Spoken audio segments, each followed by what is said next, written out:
Hey there, let's see how we can set our schedule in Digitail.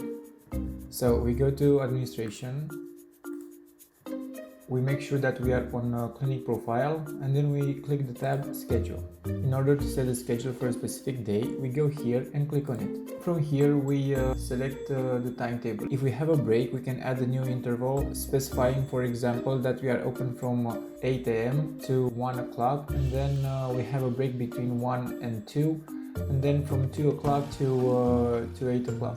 Next, we need to do the same for the other days when the practice is open.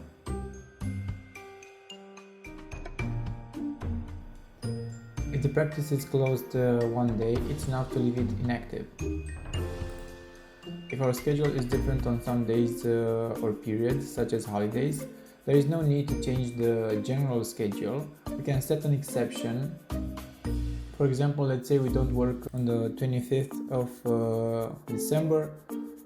Let's see here, December 25.